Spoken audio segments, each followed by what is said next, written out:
লেখকের নাম ইমাম ইবনে কাসির। এই কিতাবের মধ্যে ইমাম ইবনে কাসির একটি হাদিস নিয়েছেন, তিনি নিজেই হাদিসটিকে সহিহ লিখে দিয়েছেন কিতাবে। বর্ণনাকারী হযরতে হুযায়ফা বিন ইয়ামান।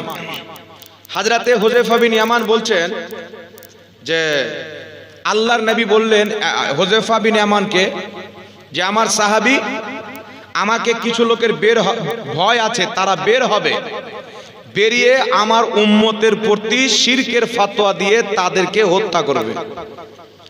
তো হুযায়ফা বিন ইয়ামান বলছেন, ইয়া রাসূলুল্লাহ, আপনার উম্মত কি শিরকে লিপ্ত হয়ে যাবে? রাসূল খোদা সাল্লাল্লাহু আলাইহি সাল্লাম বলছেন, না, যাদের প্রতি শিরকের ফতোয়া দিবে তারা হবে মুসলমান, আর যারা শিরকের ফতোয়া দিবে তারা নিজেই শিরকের নিকটবর্তী হবে, তারা নিজেই শিরককারী হবে।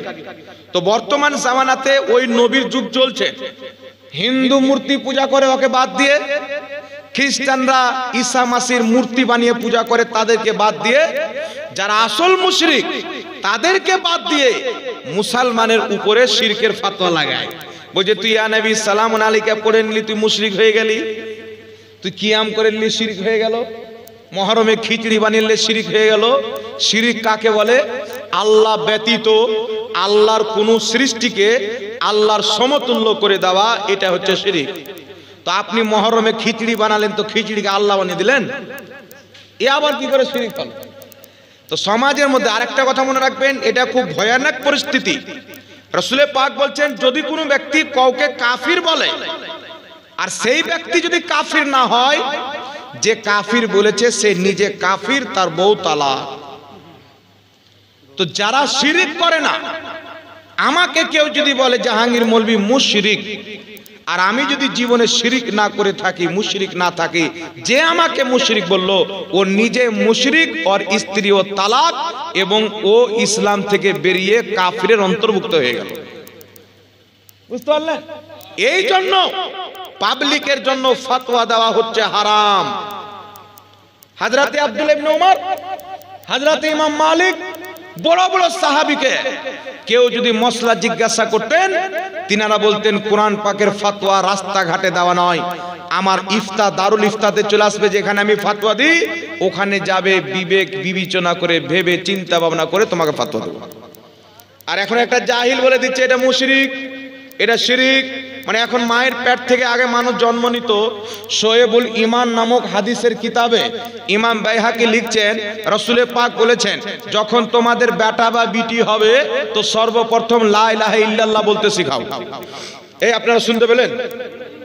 মা বোনেরা শুনতে পেলেন? শুনেন, যখন ছেলে বা মেয়ে হবে, আমার নবী বলছেন সর্বপ্রথম শব্দ তাকে লা ইলাহা ইল্লাল্লাহ বলতে শিখাও। আর এখন পরিস্থিতি উল্টা, মানুষের চরিত্র ব্যবহার দেখে মনে হচ্ছে কিছু কিছু লোক মায়ের পেট থেকে এসেছে, ওকে ওর মা লা ইলাহা ইল্লাল্লাহ শিখায়নি, ওনার আম্মা জান শিখিয়েছে শিরিক শিরিক শিরিক। এটা শিরিক, এটা বিদআত, এটা শিরিক, এটা বিদআত। ওই যে সুন্নিরা শিরিক করে, সুন্নিরা শিরিক করে।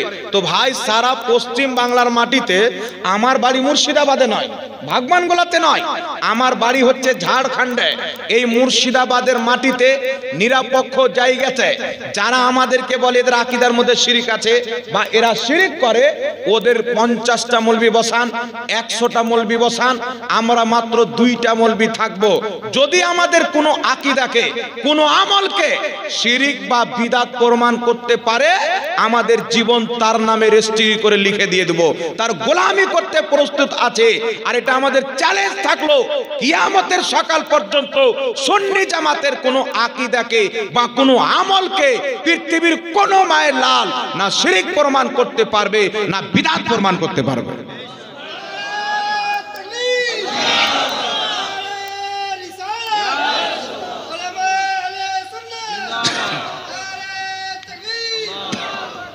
এই জন্য বাংলাদেশ গিয়ে চ্যালেঞ্জ দেওয়া সহজ।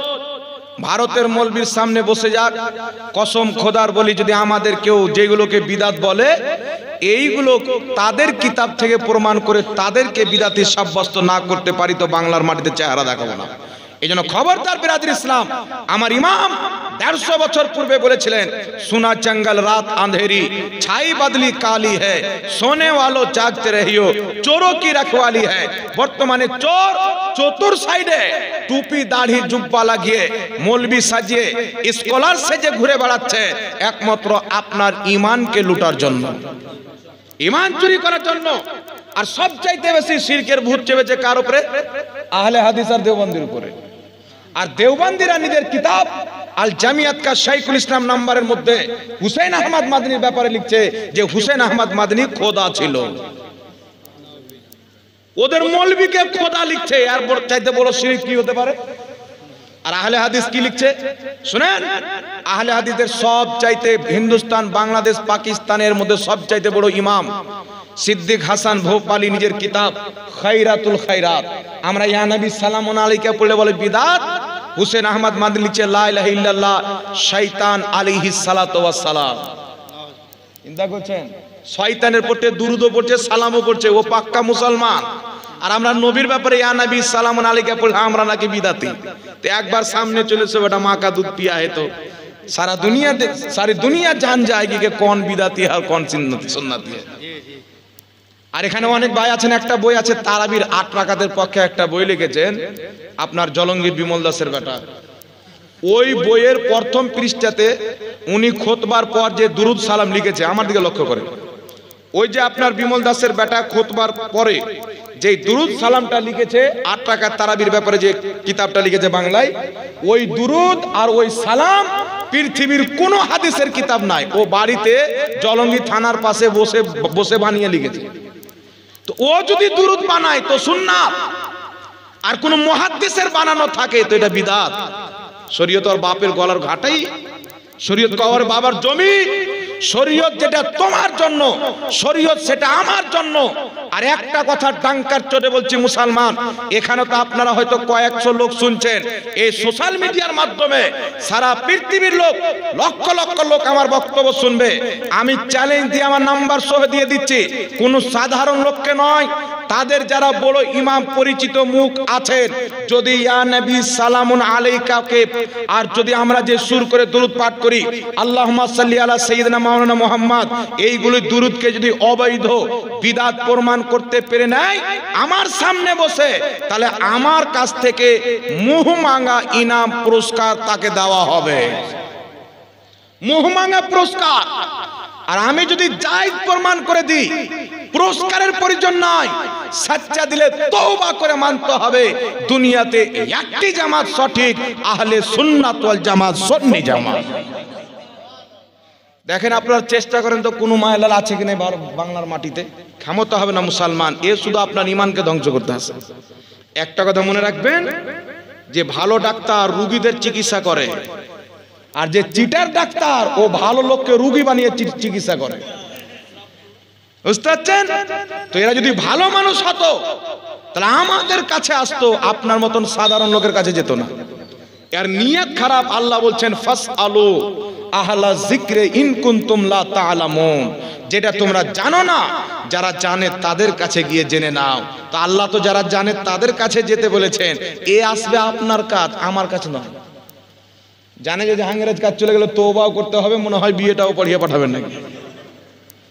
তো শিরিক কাকে বলে? আল্লাহ ছাড়া কোনো সৃষ্টির ইবাদত করা, পূজা করা, তাকে আল্লাহ সমতুল্য মনে করা, এইগুলো শিরকের অন্তর্ভুক্ত। আর আল্লাহ পাক আমাদেরকে শিরক থেকে পাক রেখেছেন, যেন আমরা পাক থাকি। সকলে পড়ুন আল্লাহুম্মা আমিন। বাড়িতে প্রাণীর ফটো ছবি থাকলে কি শিরকের গুনাহ হবে? নাউজুবিল্লাহ, আস্তাগফিরুল্লাহ। মানুষের ব্রেন এত খারাপ করা হয়েছে যে হারামকেও শিরক বলছে। জামেউল আহাদিসের মধ্যে একটি হাদিস রয়েছেন সহিহ সনদে, আল্লাহর নবী সাল্লাল্লাহু আলাইহি সাল্লাম বলেছেন, কবিরা গুনাহ করার কারণে কোনো ব্যক্তি কাফির হয় না। আর মনে রাখবেন, যেই ব্যক্তি শিরক করলো ও কাফির হয়ে গেল। কথা বুঝতে পারলেন? কেউ যদি শিরক করে ও আর মুসলমান থাকে না, কিন্তু কবিরা গুনাহ করলে কোনো ব্যক্তি কাফির হয় না, পাপী হয়। পাপী হওয়া আলাদা, কাফির হওয়া আলাদা। যদি গুনাহ করলে কাফির হয়ে যায়, তো অনেক সাহাবীর মাধ্যমে গুনাহ প্রকাশিত হয়েছে। বুখারীর মধ্যে হাদিস, একজন সাহাবী নবী পাককে কিছু চুটকুলা বলে ধুলায় গোড়াগড়ি করে নবীকে হাসাতেন। ওর কাজই ছিল কোনো না কোনো ভাবে আল্লাহর নবীকে হাসানো। একদিন আল্লাহর নবীর দরবারে দারু পান করে এসেছেন, চিন্তা করেন। একটা মৌলভী সাহেব বলছেন আমার মাদ্রাসায় যে হুজুর, আমরা হেঁটে যাচ্ছি তো একটা লোক দারু খেয়ে আছে, বসে আছে, এসে বলছে হুজুর চা খান, ওর মুখ দিয়ে ভাগ করে দারু বেরোচ্ছে। তো মুফতি সাহেব বলছেন যে হুজুর সালা মৌলভীকেও ভয় করে না গো, দারু খেয়ে আছে, এসে বলছে চা খান। তা আমি ওকে বুখারীর হাদিস শুনলাম যে সাহাবী দারু পান করে নবীর কাছে ছিলেন।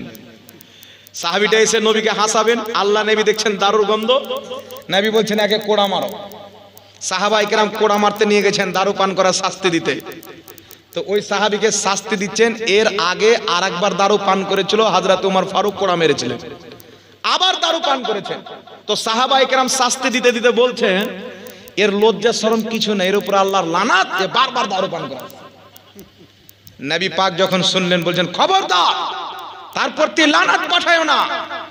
লানাত কেন পাঠাচ্ছ? হুজুর দারু পান করেছেন, পান করেছে দারু তো কি হলো, সে আমাকে মোহাব্বত করতো, আমাকে মোহাব্বত করতো, গুনাহ করেছে, তার উপরে লানাত পাঠানো যাবে। কথা বুঝতে পারছেন বাবা? শরাব পান করেছেন তো উনি কি কাফির হয়ে গেছিলেন? নবীর মোহাব্বতকারী ছিলেন। কিছু লোক মনে করে যে নামাজ পড়লে শুধু নবীর মোহাব্বতকারী হয়। গাজী ইলমুদ্দিন বলে একটা লোক ছিল ব্রিটিশ সরকারের জামানায়। একজন ব্যক্তি একটা অনুষ্ঠানের নেতা আমার নবীকে গালি দিয়েছিল, তো গাজী ইলমুদ্দিন কাঠরিয়া ছিল, ও চাকু নিয়ে গিয়ে ওর ভুঁটিতে গবিয়াকে মেরে ফেলেছিল। তো গাজী ইলমুদ্দিনকে আগুন দিয়ে হাঁটানো হয়েছিল, গাজী ইলমুদ্দিনের একটা কসম পর্যন্ত জ্বলেনি। ওর চেহারাতে দাঁড়ি ছিল না, ওর চেহারায় দাঁড়ি ছিল না। একে আবার নবী স্বপ্নতে দেখা দিয়েছে যে তুমি আমার গুস্তাখি সহ্য করতে পারোনি, আমি মুস্তাফা মদিনা থেকে তোমাকে নিজের দিদার দিতে এসেছি। আর এখন কিছু বুদর মুর্শি ইহুদি খ্রিস্টানদের দালাল মৌলবি বলছে বাংলাদেশে যে ফিলিস্তিনে যেগুলো মুসলমান মার খাচ্ছে ওদের দাঁড়ি আছে, কত বড় চিটারের বেটা চিটার, এখন ওরা মরছে আর এ দেখছে দাঁড়ি। দাঁড়ি না থাকলেও মুসলমান নয়, ও ব্যক্তিগত গুনাহ করেছে, ভুল করেছে, আল্লাহ চাইলে ক্ষমা করতে পারে। বুখারীর হাদিস 100 জনের হত্যাকারীকে আল্লাহ ক্ষমা করেছেন, কিন্তু মুসলমান তো। এই জন্য কোনো ব্যক্তি যদি বাড়িতে ফটো রাখে, কোনো ব্যক্তির বাড়িতে যদি আপনার জানদারের ফটো থাকে, গরু ছাগল পশু পাখি মানুষ, এইগুলো ফটো রাখা হচ্ছে হারাম। পীর সাহেবের ফটো রাখা হারাম। আল্লাহর নবী সাল্লাল্লাহু আলাইহি সাল্লাম বলেছেন মিশকাতুল মাসাবির মধ্যে হাদিস, যারা ফটো খিঁচে এবং খিচায় উভয়ের প্রতি আল্লাহর লানাত এবং দুইজনের প্রতি জাহান্নামে কঠিন আযাব হবে। নবী পাক বলছেন যারা ফটো খিঁচে এবং খিচওয়ায়, কিয়ামতে তার ফটোকে রাখা হবে, আল্লাহ বলবেন এর মধ্যে আত্মা ভরো। ক্ষমতা আছে? বলেন, আপনার ফটোর মধ্যে আপনি আত্মা ভরতে পারবেন? আল্লাহ ছাড়া কেউ আত্মা ভরতে পারবে? এই জন্য বাড়িতে এমনি বিনা প্রয়োজন ফটো রাখা হারাম। হ্যাঁ, আধার কার্ড ভোটার কার্ড এগুলো প্রয়োজনীয়। কথা বুঝতে পারছেন বাবা? এই ফটো হারাম হবে কিন্তু শিরিক হবে না। আর হারাম কাজকে শিরিক বললে যে বলবে তার ঈমান থাকবে না। মুয়াজ্জিন হওয়ার যোগ্য কি? 5 ওয়াক্তের নামাজি হবে, সৎ ব্যক্তি হবে, হারাম থেকে বাঁচবে, নবীর সুন্নাতে চলবে, ওই ব্যক্তি মুয়াজ্জিন হবে। মসজিদে এটা কি আছে? কমিটিতে কারা থাকার যোগ্য? মসজিদের কমিটি যারা 5 ওয়াক্তের নামাজ কায়েম করে মানে রেগুলার 5 ওয়াক্তের নামাজ পড়ে, তারা মসজিদের কমিটি হবে। দাড়ি কাট্টা, সুদ খাওয়া, বেনামাজি, এরা যদি কোটিপতি হয়ে যায় মসজিদের কমিটি এদেরকে রাখা যাবে না। যারা আজানের দোয়া জানে না তাদের আজান হবে কিনা? আজানের দোয়া না জানলে আজান হয়ে যাবে। আসসালামু আলাইকুম। ওয়ালাইকুম আসসালাম রহমতুল্লাহ। হুজুর একটি আবেদন, দে দে পাল তুলে দে মাঝি হেলা করিস না, এই গজলটা আমি পড়ি না, অন্য গজল শুনিয়ে দেবো, এই গজলটা পড়তে বলি।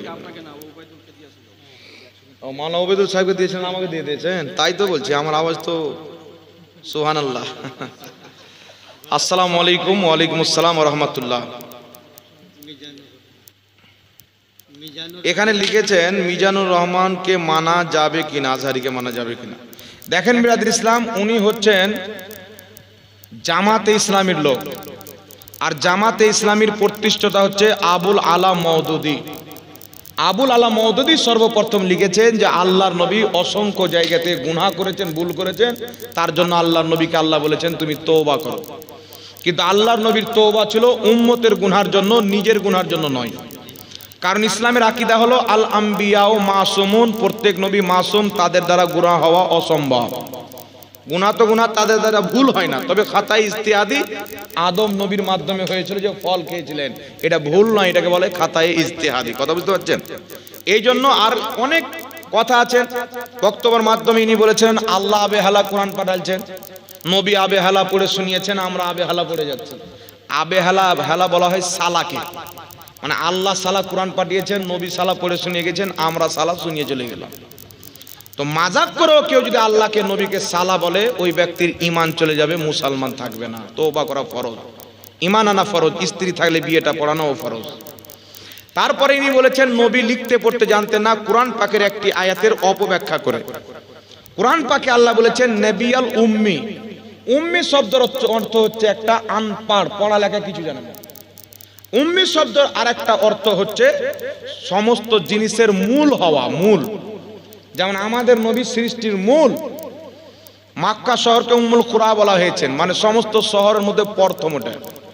কোরআন পাক সূরাতুল ফাতিহাকে উম্মুল কুরআন বলা হয়েছে কোরআন পাক। তো নবিয়াল উম্মি, উম্মু শব্দের আরেকটা অর্থ হচ্ছে যিনার পৃথিবীতে কেউ শিক্ষক নাই অথচ মহা শিক্ষিত ব্যক্তি। তো আমার আপনার নবীকে নবিয়াল উম্মি বলা হয়েছে, আর অর্থ হচ্ছে পৃথিবীতে নবীর শিক্ষক কেউ নাই, ডাইরেক্ট আল্লাহ যিনাকে পড়িয়েছেন উনি হচ্ছেন নবিয়াল উম্মি মুহাম্মদ সাল্লাল্লাহু আলাইহি ওয়াসাল্লাম। আর এর মানে লিখতে পড়তে জানতেন না, এটা জেহালত, মূর্খতা ছাড়া কিছু নয়। সহিহ বুখারীর মধ্যে হাদিস নাম্বার 2699, বুখারী শরীফ হাদিস নাম্বার 2699। মক্কা শরীফ কাবাকে নিয়ে ইহুদিদের সাথে আমার নবীর চুক্তিপত্র হলো, চুক্তিপত্র। তো আমার আপনার নবী মুস্তাফা হাতে আংটি ছিলেন, আংটিতে লেখা ছিল মুহাম্মদ রাসূলুল্লাহ, ওটা স্ট্যাম্প মেরে দিয়ে দিতেন।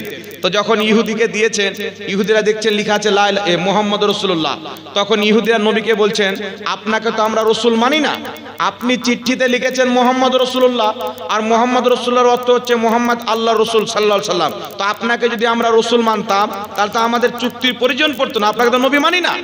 তো আপনি এটা মিটিয়ে দেন, আপনার নাম লেখেন। নবী বলছেন আলী, এটাকে তুমি মিটিয়ে দাও। আলী বলছেন আল্লাহর কসম হুজুর, আমি তো আপনাকে নবী মানি, আমি মিটাতে পারবো না। নবী পাক আলীর হাত থেকে পর্চাটা নিলেন, তারপরে মুহাম্মদ রাসূলুল্লাহ শব্দটা নবী পাক মুছে দিলেন। ফা কাতাবা মুহাম্মদ ইবনে আব্দুল্লাহ, তারপরে আমার নবী নিজের হাতে লিখলেন মুহাম্মদ ইবনে আব্দুল্লাহ। হাদিসটি বুখারীর 2699, কোন মায়ের লাল দুর্বল প্রমাণ করতে পারবে না। তাহলে বুখারীর হাদিসটা কি করব, ফেলে দেব? জোরে বলেন। ইনাকে মানতে গেলে হাদিস ফেলতে হবে, তো হাদিস না ফেলে ইনাকে ফেলে হাদিসকে মানেন, তেবি আপনার বেড়া পার হবে।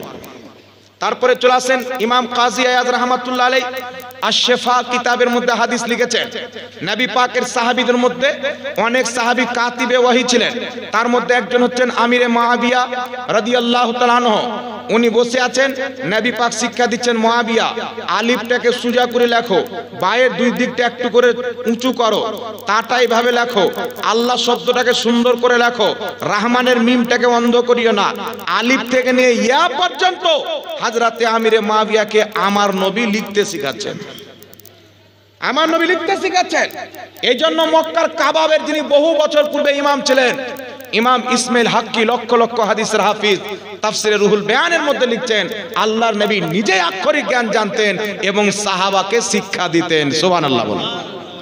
আর ইনি বলছেন নবীর আক্ষরিক জ্ঞান ছিল না, 1 2 3 আলিফ বা তার সাইডে লেখা থাকলে রহস্যর মতো বুঝতেও পারতেন। তাহলে উনি ব্যবসা কিভাবে করলেন? খাদিজাতুল কুবরার কাছে টাকা নিয়ে মক্কা শহরের হাজারো লোক ব্যবসা করতে যেতেন, সবচাইতে বেশি সফল আমার নবী হতেন। তখন তো দিরহাম ও দিনার চলতো টাকার মতো। তো আমার নবী আক্ষরিক জ্ঞান না জানলে কে 10 টাকা দিল, কে 20 দিরহাম দিল বুঝতে পারতেন? ব্যবসা করা সম্ভব? তো এইরকম গাঁজাখোর মাতালদের আকীদা এগুলো। আমার নবী মুস্তাফা খোদার ইজ্জতের কসম খেয়ে বলি, নবী লিখতে পড়তেন জানতেন কিনা এ তো প্রশ্নই উঠে না। আমার নবী যদি চাঁদকে ইশারা করতেন, চাঁদ হতো কলম, আসমান হতো খাতা। চাঁদকে হুকুম করলে চাঁদ আসমানে লিখতে আরম্ভ করতো মুসলমান। গাছগাছালিকে হুকুম করলে তারা লিখতে আরম্ভ করতো। আবু জেহেলের মুঠে পাথরকে হুকুম করেছেন, পাথর কালেমা পাঠ করতে আরম্ভ করেছেন। চাঁদকে ইশারা করেছেন, চাঁদ দুই টুকরা হয়ে গেছেন। এই জন্য নবী বলছেন বইস্ত মুআল্লিমান, আমি সারা পৃথিবীর শিক্ষক হয়ে এসেছি। তাই নবী লিখতে পড়তে জানতেন না। জানি না এরা কোন নবীকে মানে আল্লাহ পাক জানে। আমাদের নবী তো সারা পৃথিবীকে লিখতে পড়তে শিখিয়েছেন। সুবহানাল্লাহ। বিশ্বের সর্বপ্রথম ইউনিভার্সিটি বলেন আর মাদ্রাসার স্কুল বলেন আমার নবী তৈরি করেছেন। আলহামদুলিল্লাহ।